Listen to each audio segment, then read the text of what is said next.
नमस्कार मित्रहो, मी गंगाधर हंडे आपल्या सर्वांचे या आपल्या चॅनलवर स्वागत आहे.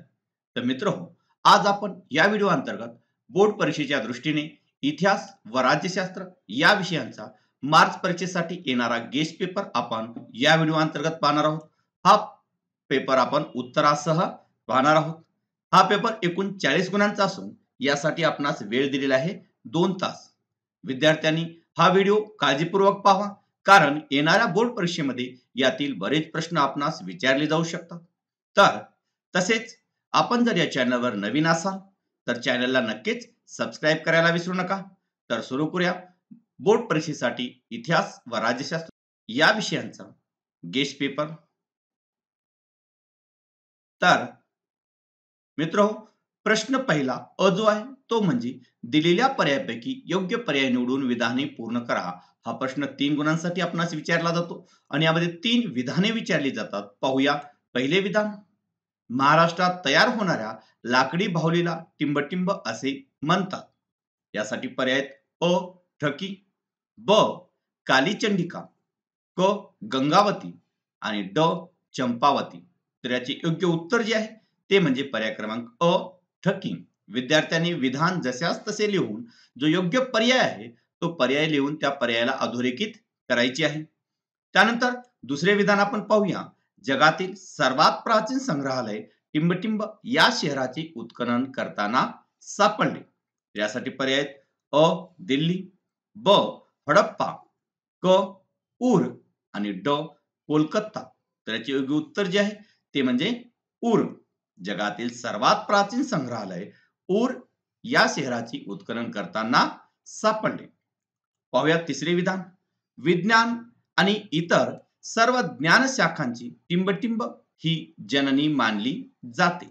यासाठी पर्याय अ तत्वज्ञान, ब नीतिशास्त्र, क इतिहास आणि ड मानववंशशास्त्र. तर याचे योग्य उत्तर जे आहे ते म्हणजे तत्वज्ञान. अशा प्रकारे विद्यार्थ्यांनी पहिल्या पेजवर प्रश्न पहिला अ व्यवस्थित सोडवायचा आहे. प्रश्न पहिला ब आपण पाहूया, तो विद्यार्थ्यांनी पुढील पेजवर सोडवावा. प्रश्न पहिला ब आहे. पुढीलपैकी प्रत्येक गटातील चुकीची जोडी ओळखून लिहा. हा प्रश्न 3 गुणांसाठी असेल. आपणास 3 गट दिले जातील. प्रत्येक गटात एक चुकीची जोडी असेल. आपणास फक्त चुकीची जोडी ओळखून जशास तशी लिहायची आहे. पाहूया. पहिला जो गट आहे त्यामध्ये 1 दर्पण बाळशास्त्री जांभेकर, 2 केसरी बाळ गंगाधर टिळक, 3 दीनबंधू गोपाळ हरी देशमुख आणि 4 प्रभाकर भाऊ महाजन. तर यापैकी चुकीची जोडी जी आहे ती जोडी क्रमांक 3 दीनबंधू गोपाळ हरी देशमुख. पाहूया दुसरा गट. दुसरा गट आहे लाल किल्ला उदयपूर, जंतर मंतर जयपूर, बद्रेश्वर मंदिर तंजावर आणि कॅपिटल कॉम्प्लेक्स चंदीगड. तर यापैकी चुकीची जोडी आहे जोडी क्रमांक 1 लाल किल्ला उदयपूर. त्यानंतर तिसरा जो गट आहे त्यामध्ये 1 माथेरान थंड हवेचे ठिकाण, 2 ताडोबा लेणी, 3 कोल्हापूर देवस्थान आणि 4 अजिंठा जागतिक वारसा स्थळ. तर यापैकी चुकीची जोडी जी आहे जोडी क्रमांक 2 ताडोबा लेणी. त्यानंतर प्रश्न दुसरा अ जो आहे तो म्हणजे दिलेली संकल्पना चित्र पूर्ण करा. कोणतेही 2 संकल्पना चित्र आपणास पूर्ण करायचे आहेत. एका संकल्पना चित्रास 2 गुण असतील. पाहूया पहिले संकल्पना चित्र. पुढील आकृतिबंध पूर्ण करा. तर पहिला आहे भारताचा इतिहास लिहिणारे ब्रिटिश इतिहासकार. तर यामध्ये 1 जेम्स मिल, त्यानंतर विल्यम विन्सन हंटर, त्यानंतर 3 जेम्स ग्रँडफ आणि चौथे जे विचारवंत आहेत इतिहासकार आहेत ते म्हणजे कर्नल टॉड. त्यानंतर दुसरे संकल्पना चित्र आपण पाहूया. दुसरे जे संकल्पना चित्र आहे ते म्हणजे बैठे खेळ. त्यामध्ये 1 बुद्धिबळ, त्यानंतर पत्ते, त्यानंतर भातुकली, त्याचबरोबर सापशिडी. या व्यतिरिक्त इतरही खेळ आपण लिहू शकता जे की बैठे खेळ आहेत. त्यानंतर तिसरे संकल्पना चित्र आपण पाहूया. तिसरे संकल्पना चित्र आहे कोशाच्या मांडणीची वैशिष्ट्य. तर याचे उत्तर आहे 1 अचूकपणा, 2 नेमकेपणा, 3 वस्तुनिष्ठता आणि चौथे जे वैशिष्ट्य आहे ते म्हणजे अद्ययावतता. अशा प्रकारे प्रश्न दुसरा आपणास सोडवायचा आहे. पाहूया प्रश्न दुसरा ब. थोडक्यात टिपा लिहा. कोणत्याही 2 टिपा आपणास लिहायचे आहेत. हा प्रश्न 4 गुणांचाच असेल. पाहूया पहिली टिप वर्तमानपत्रांचे स्वातंत्र्य संग्रामातील कार्य. तर याचे उत्तर भारतीय स्वातंत्र्य संग्रामाच्या काळात वर्तमानपत्रांनी पुढील कार्य केले. त्यामध्ये एक लोकजागृती, लोकशिक्षण, भारतीय संस्कृतीची व इतिहासाची थोरवी वर्णन केली.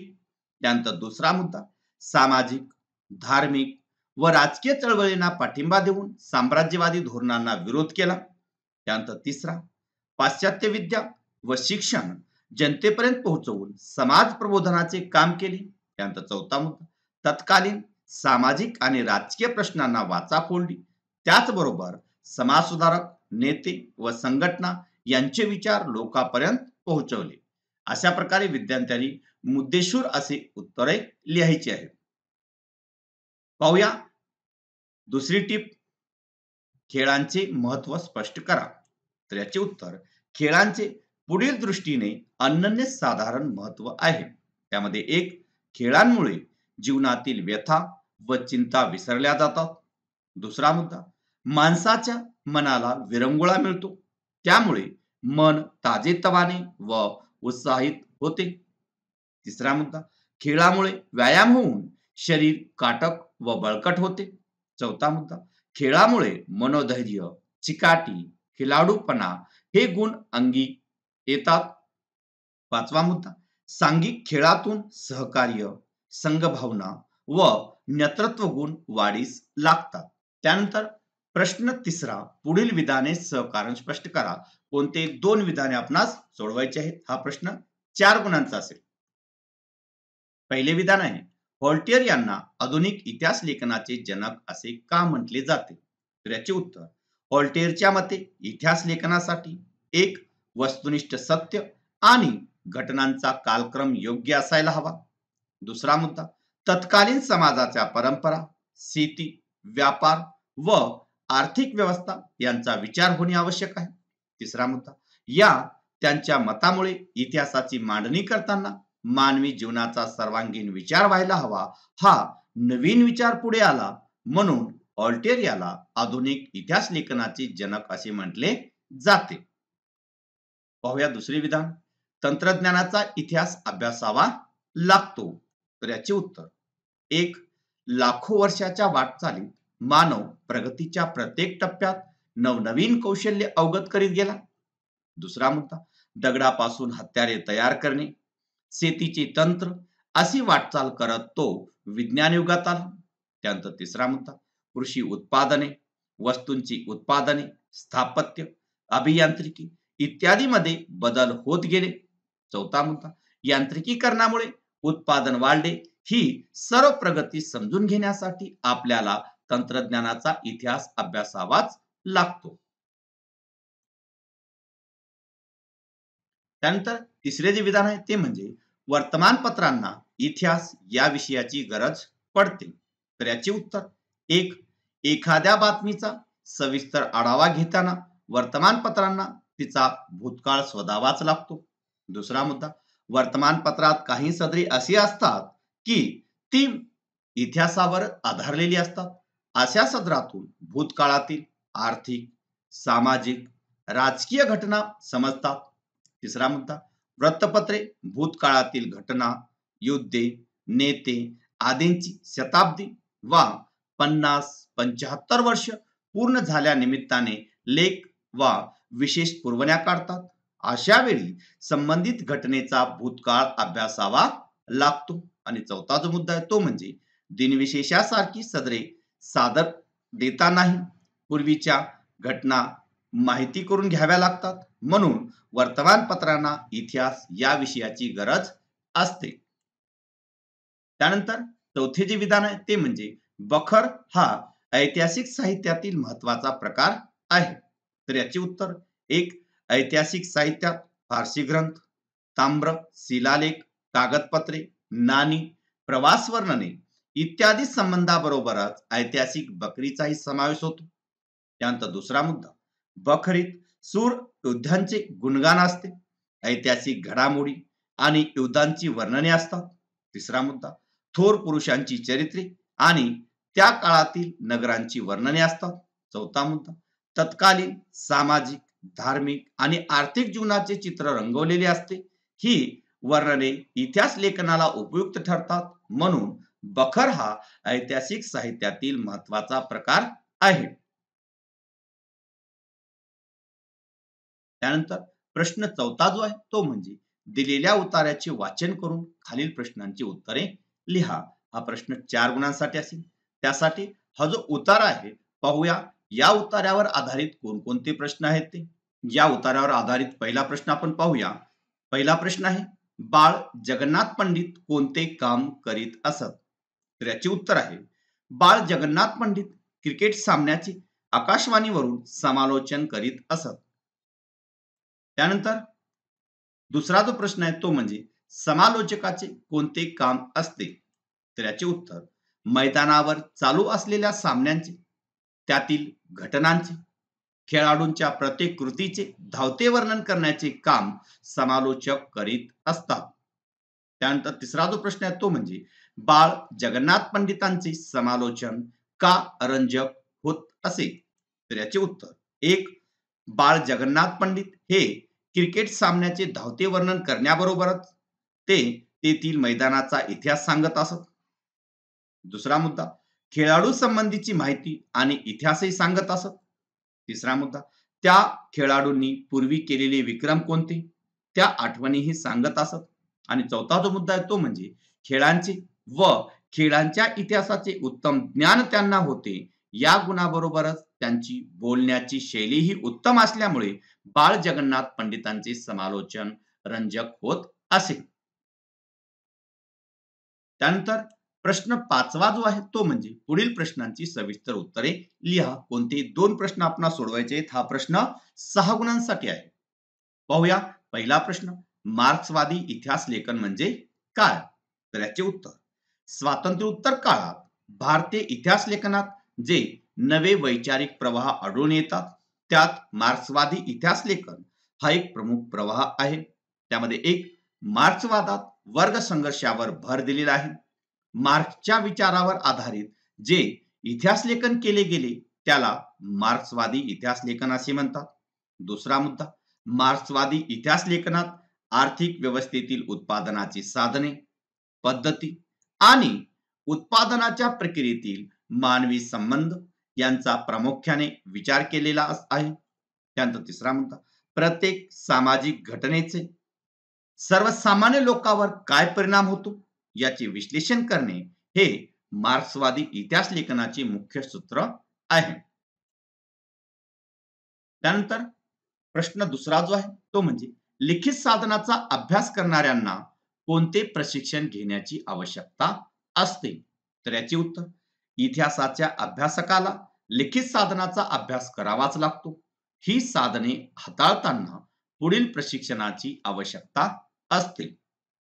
त्यामध्ये एक, त्याला ब्राह्मी, मोडी, पर्शियन यासारख्या प्राचीन लिप्या आणि त्यांचा विकासक्रम याचे ज्ञान हवे. त्यानंतर दुसरा मुद्दा, तो ज्या काळातील घटनांचा अभ्यास करीत आहे त्या इतिहास काळातील समाज रचना व परंपरा त्याने माहिती करून घेतल्या पाहिजेत. तिसरा मुद्दा, त्या काळातील साहित्य, लिहिण्याच्या पद्धती याची त्यांना ओळख असावी. चौथा मुद्दा, तत्कालीन संस्कृती, शासन व्यवस्था, राजसत्ता याचे त्याला प्राथमिक ज्ञान असावे. पाचवा मुद्दा, तत्कालीन चित्रशैली, शिल्पकला शैली आणि त्याचा विकासक्रम याचा त्याने अभ्यास केला पाहिजे. सहावा मुद्दा, जे प्राचीन दस्तऐवज तो हाताळणार आहे त्या कागदाचा प्रकार, शाई व रंग, भृजपत्रे इत्यादी बाबत त्याला माहिती असावी. त्यानंतर सातवा मुद्दा, कोरीव लेखासाठी वापरलेला दगड स्वरूपाच्या विषयीची माहिती त्याने अवगत केलेली असावी. त्यानंतर आठवा मुद्दा, त्याच्या अभ्यास विषयासंबंधी यापूर्वी झालेले संशोधनपर लेखन त्याने विचार वाचलेले असावे. नववा मुद्दा, दस्तऐवजाची सफाई व संवर्धन यासाठी आवश्यक असणाऱ्या रासायनिक प्रक्रिया व त्यासाठी लागणारी उपकरणे व रसायने याची माहिती त्याला असावी. आणि 10वा जो मुद्दा आहे तो म्हणजे संग्रहालयाच्या दालनामधील प्रदर्शन, व्यवस्थापन आणि माहिती तंत्रज्ञान त्याने अभ्यासलेले असावे. हे जे 10 मुद्दे आहेत, या 10 मुद्द्यापैकी कोणतेही 6 मुद्दे आपण लिहिले तरी चालतील. पाहूया पुढील प्रश्न. पुढील प्रश्न आहे, पर्यटनाशी संबंधित व्यावसायिक क्षेत्रे स्पष्ट करा. तर पर्यटनाशी संबंधित अशी पुढील व्यावसायिक क्षेत्रे आहेत. त्यामध्ये एक, पर्यटकांच्या राहण्यासाठी असणारे निवासस्थाने म्हणजेच लॉजेस चालवणे. ती बांधण्यासाठी संबंधित असणारे उद्योग. त्यानंतर दुसरा मुद्दा, खाद्यपदार्थाची दुकाने, हॉटेल्स, खानावळी इत्यादी उद्योग. त्यानंतर तिसरा, हस्तउद्योग व कुटीर उद्योग आणि त्यांच्या विक्रीची दुकाने. त्यानंतर चौथा मुद्दा, हॉटेलशी संबंधित दूध, भाज्या, किराणा इत्यादी शेती व पशु उद्योग. त्यानंतर पाचवा मुद्दा, पर्यटकांच्या वाहतुकीसाठी असणारे बस, रिक्षा, टॅक्सी आदी उद्योग. आणि सहावा जो मुद्दा आहे तो म्हणजे प्रवासी एजंट, फोटोग्राफर, मार्गदर्शक म्हणजेच गाईड्स, ठिकाणांची माहिती छापणारे मुद्रक इत्यादी व्यवसायी पर्यटनाशी संबंधित असतात.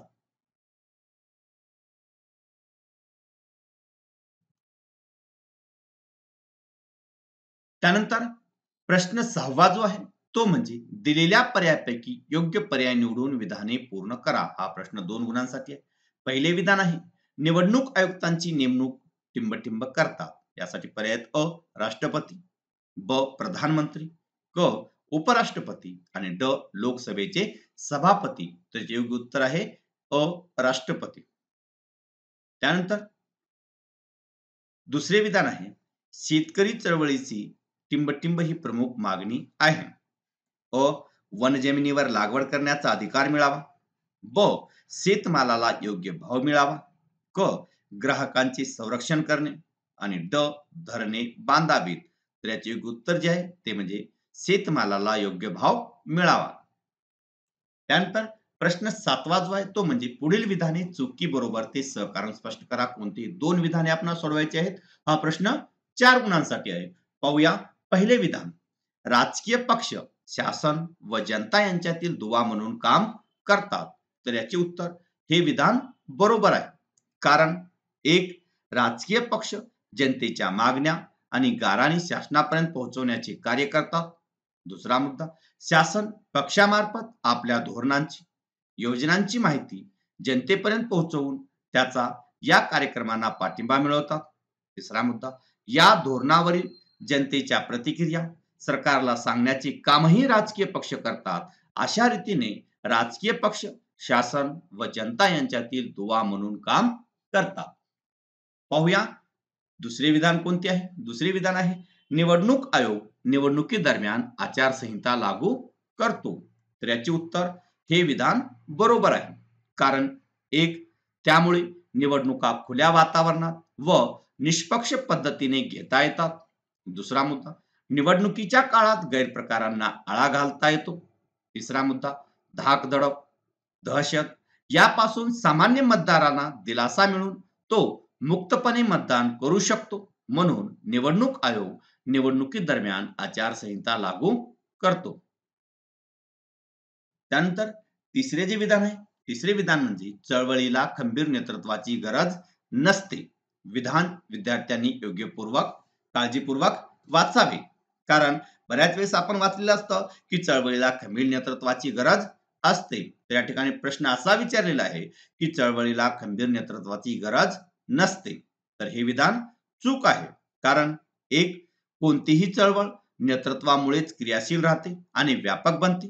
चळवळीचे यशापयशही खंबीर नेतृत्वावरच अवलंबून असते. दुसरा मुद्दा, चळवळीचा कार्यक्रम, आंदोलनाची दिशा आणि तीव्रता केव्हा कमी अधिक करायची यासंबंधी खंबीर नेतृत्वच योग्य निर्णय घेऊ शकते. तिसरा मुद्दा, खंबीर नेतृत्वच लोकांपर्यंत पोहोचवून जनाधार मिळवू शकतो व चळवळीची परिणामकारकता वाढवू शकतो. म्हणून चळवळीला खंबीर नेतृत्वाची गरज असते. त्यानंतर प्रश्न 8वा जो आहे तो म्हणजे पुढील संकल्पना स्पष्ट करा. कोणतीही एक संकल्पना आपणास सोडवायची आहे. हा प्रश्न 8वा अ आहे. या ठिकाणी अ लिहिण्याचे विसरलेले आहे. हा प्रश्न 2 गुणांसाठी असेल. पाहूया पहिली संकल्पना चळवळ. तर याचे उत्तर एखाद्या प्रश्नांच्या निराकरणासाठी जेव्हा लोक संघटित होऊन सातत्याने कृती करतात तेव्हा तिला चळवळ असे म्हणतात. त्यानंतर दुसरा मुद्दा, चळवळी या नागरिकाच्या सार्वजनिक जीवनातील सहभाग वाढवतात. सार्वजनिक हितासाठी आणि प्रश्नांच्या सोडवणुकीसाठी चळवळ होत असतात.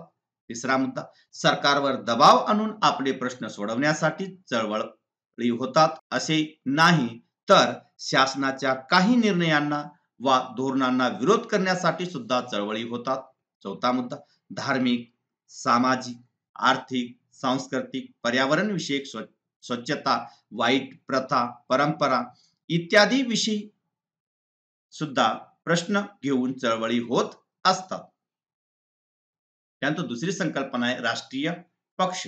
याचे उत्तर, राष्ट्रीय पातळीवर कार्यरत असणाऱ्या पक्षांना राष्ट्रीय पक्ष असे म्हणतात. राष्ट्रीय पक्ष म्हणून मान्यता मिळवण्यासाठी निवडणूक आयोगाने पुढील निकष ठेवलेले आहेत. त्यामध्ये किमान 4 राज्यामध्ये शेवटच्या लोकसभा निवडणुकीत किंवा विधानसभेच्या निवडणुकीत किमान 6% मते मिळवणे आवश्यक आहे, किंवा किमान 4 सभासद लोकसभेत निवडून येणे आवश्यक आहे, किंवा दुसरा मुद्दा, आधीच्या लोकसभेच्या निवडणुकीत किमान 3 राज्यामध्ये मिळून लोकसभेच्या एकूण जागांपैकी 2% जागा निवडून येणे आवश्यक, किंवा तिसरा मुद्दा, किमान 4 राज्यामध्ये राज्य पातळीवरील पक्ष म्हणून मान्यता मिळवणे आवश्यक आहे. त्यानंतर प्रश्न 8वा ब जो आहे तो म्हणजे दिलेल्या सूचनेनुसार कृती करा. कोणती एक कृती आपणास करावयाची आहे. पाहूया, पुढील संकल्पना चित्र पूर्ण करा. तर संकल्पना चित्र आहे महाराष्ट्रातील प्रादेशिक पक्ष. तर 1 शिवसेना, 2 शेतकरी कामगार पक्ष, 3 महाराष्ट्र नवनिर्माण सेना आणि 4 समाजवादी पक्ष. या व्यतिरिक्त इतरही आपण प्रादेशिक पक्ष लिहू शकता. पाहूया, दुसरे संकल्पना चित्र आहे ते म्हणजे डॉक्टर राजेंद्र सिंह राणा यांचे कार्य. तर याचे उत्तर, जोहड बांधून जलसंवर्धन, दुसरा आहे नद्यांचे पुनर्जीवन, तिसरा आहे वन संवर्धन आणि चौथा जो मुद्दा आहे तो म्हणजे वन्यजीव संवर्धन. त्यानंतर प्रश्न 9वा जो आहे तो म्हणजे पुढील प्रश्नांची थोडक्यात उत्तरे लिहा. कोणताही एक प्रश्न सोडवायचा आहे. हा प्रश्न 2 गुणांसाठी आहे. पाहूया पहिला प्रश्न, सामाजिक न्याय प्रस्थापित करणे म्हणजे काय. तर याचे उत्तर, सामाजिक न्याय प्रस्थापित करणे म्हणजे 1 ज्या सामाजिक बाबीमुळे, विचारांमुळे व्यक्तींवर वा काही लोकसमूहावर अन्याय होतो त्या बाबी वा ते विचार नष्ट करणे. दुसरा मुद्दा, व्यक्ती म्हणून सर्वांचा दर्जा समान मानणे व तशी धोरणे आखणे. तिसरा मुद्दा, जात, धर्म, भाषा, लिंग, वंश, जन्मस्थान, संपत्ती इत्यादीवर आधारित श्रेष्ठ कनिष्ठ असा भेद न करता समान वागणूक देणे. आणि चौथा मुद्दा जो आहे तो म्हणजे सर्वांना विकासाची समान संधी देणे. त्यानंतर दुसरा जो प्रश्न आहे तो म्हणजे स्वातंत्र्यपूर्व काळात स्त्री चळवळी कोणत्या सुधारणासाठी लढत होत्या. तर याचे उत्तर, स्वातंत्र्यपूर्व काळात पुढील सुधारणासाठी स्त्री चळवळी लढत होत्या. त्यामध्ये 1 स्त्रियावरील होणारा अन्याय दूर व्हावा म्हणून. दुसरा मुद्दा, स्त्रियांचे शोषण थांबवून त्यांना सन्मानाने जगता यावे. तिसरा मुद्दा, सार्वजनिक जीवनात स्त्रियांना सन्मानाने जगता यावे. चौथा मुद्दा, सती प्रथा, विधवांची उपेक्षा, बहुपत्नी विवाह पद्धती, बालविवाह प्रथा इत्यादी सामाजिक प्रथा नष्ट व्हाव्यात. या सर्व गोष्टीमुळे स्वातंत्र्यपूर्व काळात स्त्री चळवळी लढत होत्या. तर मित्रहो, असेच 10वी बोर्ड परीक्षेच्या दृष्टीने इतरही महत्त्वपूर्ण व्हिडिओ पाहण्यासाठी चॅनलला नक्कीच सबस्क्राईब करा. पुन्हा भेटूया असाच महत्त्वपूर्ण व्हिडिओ सोबत.